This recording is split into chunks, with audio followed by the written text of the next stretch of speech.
और सबको जेएमसी के प्रभु का धन्यवाद करते हैं। आइए मेरे भाई बहनों, आज हम उत्पत्ति अध्याय 14 पढ़ते हैं। अब्राम का लूत को छोड़ना।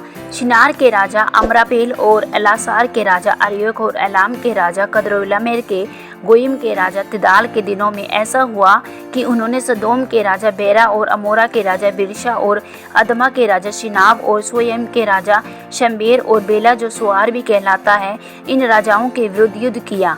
इन पांचों ने सिदीम नामक तराई में जो खारे ताल के पास है एक्का किया। 12 वर्ष तक ये कुदरामेल के अधीन रहे।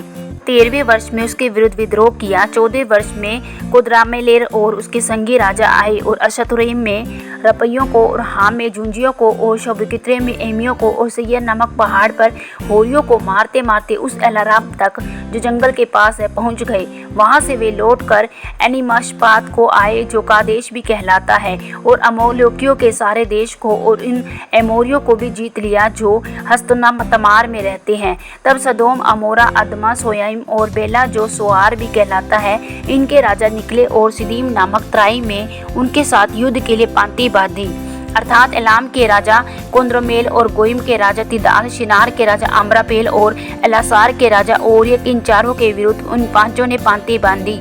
सिदीम नामक तराई में जहाँ लसार मिट्टी के गड्ढे ही गड्ढे थे, सदोम और अमोरा के राजा भागते भागते उनमें गिर पड़े और जो बचे वे पहाड़ पर भाग गए। तब वे सदोम और अमोरा के सारे धन और भोजन वस्तुओं को लूट लाट कर चले गए, और अब्राम का भतीजा लूत और सदोम में रहता था, उसको भी धन समेत वे लेकर चले गए। तब एक जन जो भागकर बच निकला था, उसने जाकर इब्री अब्राम को समाचार दिया। अब्राम तो एमोरी में मरे जो एशकोल और अनोर का भाई था, उसके बांज वृक्षों के बीच में रहता था। लोग अब्राम के संग वाचा बांधे थे।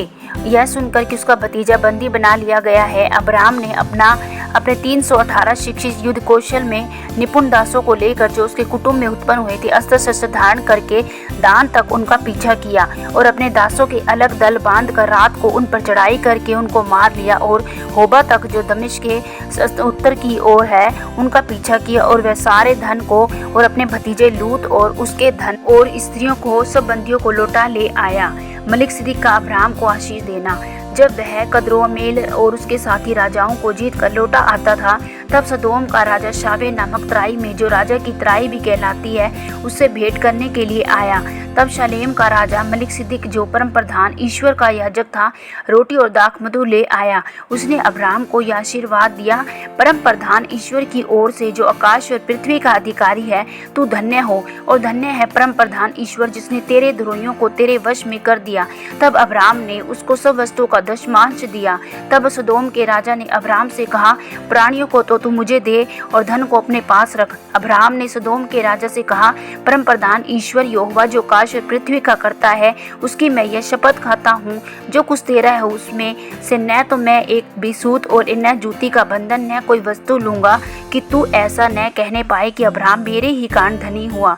पर जो कुछ इन जवानों ने खा लिया और उनका भाग जो मेरे साथ गए थे, अर्थात अनोर, अश्कलोर और मामरे में नहीं लौटाऊंगा, वे तो अपना अपना भाग रख ले। आमीन। परमेश्वर आप सबको उत्पत्ति पढ़े और सुने जाने पर बहुतायत से आशीष और बरकत दे। सबको जेएमसी की। God bless you.